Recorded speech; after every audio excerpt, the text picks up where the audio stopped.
Good evening. So তোমরা জানো এখন আমি শিফট হয়েছি আমার গ্রামের বাড়িতে। তো ভাবছি আজকে এখানকার একটুখানি ছোট্ট একটা ট্যুর দিই। আজকে চলো ফ্যামিলির সাথে একটু ইন্ট্রোডিউস করাই এখানে। আর এখানে এতটাই গরম, আমার মুখ দেখে বুঝতেই পারছো আমি কতটা সোয়েটিং করছি। চলো দেখাই। অ্যাট ফার্স্ট টাইম বাড়ি থেকে বেরিয়ে গেলাম আমাদের নতুন বাড়ি, যেটা কিছু কাজ চলছে, এখনও ওখানে থাকা স্টার্ট হয়নি।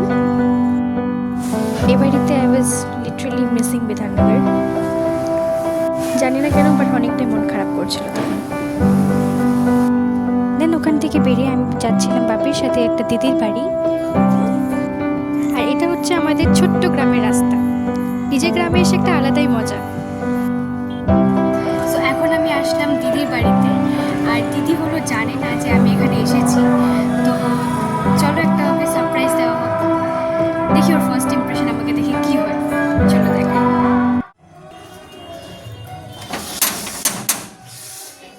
I'll see her reaction.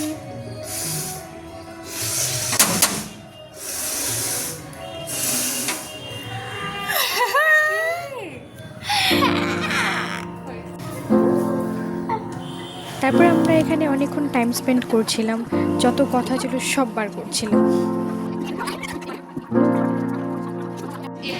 এমন দিদি আমার আমার বার্থডে কবে জানে না, বাট আমি জানি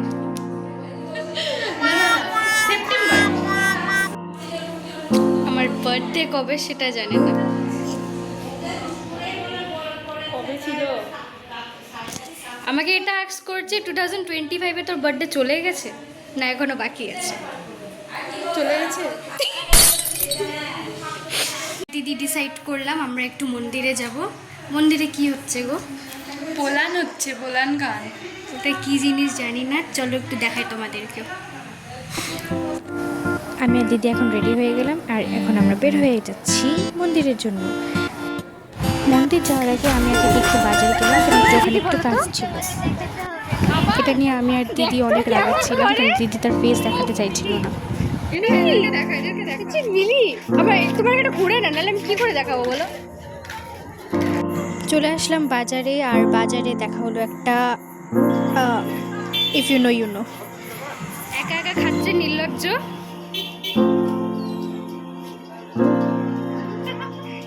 নির্লজ্জ মানুষ। হ্যাঁ, এটাও খাবি তুই, এটা খাওয়াবি। তারপর বাজারে কাজ সেরে আমরা যাচ্ছিলাম মন্দিরে।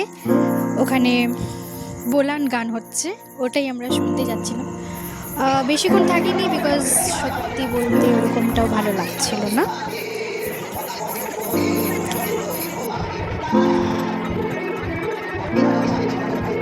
ওখানে টাইম কাটানোর পর চলে আসলাম ফুচকা খেতে।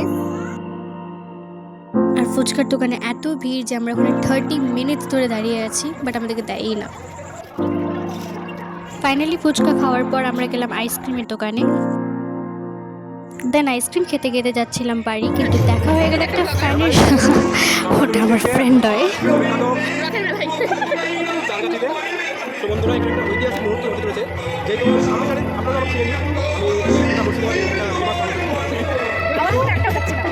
এইখানে এই ফেমাস মানুষ নিয়ে অনেক ফ্যান আছে। সব ফ্যানগুলো আমারই। হ্যাঁ বন্ধুরা, যত সব ফ্যান আছে সব ফ্যানগুলো আমার। আমার বাড়িতে ফ্যানের অভাব, কিন্তু রাস্তাঘাটে ফ্যানের অভাব নেই। বন্ধুরা 10 টাকা দামের আইসক্রিম খাচ্ছি, এটা ফ্যান জিপ করলো, আমাদের টাকা নেই। দেখুন বন্ধুরা, ফোন ব্যবহার করছি, সেটা বড় কথা নয়। বড় কথা হচ্ছে আমি কীভাবে লাইফটাই মানে নিজের জীবনটা কীভাবে অতিবাহিত করছি, এটা হচ্ছে আমাদের বড় চ্যালেঞ্জ। এতটাই ফেমাস, আপনারা ওকে চিনেন না, বাট এতগুলো ফ্যান আছে। এতগুলো ফ্যান যদি সত্যিকারের না, আমি guess flex in the whole world.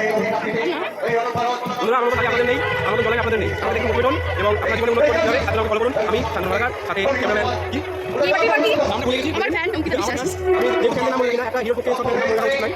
সম্ভব সিনেমা বলা হয়, পরে দেখা যাবে। তারপর এখানে ওদের সাথে আড্ডা মেরে বাড়ি চলে আসছিলাম।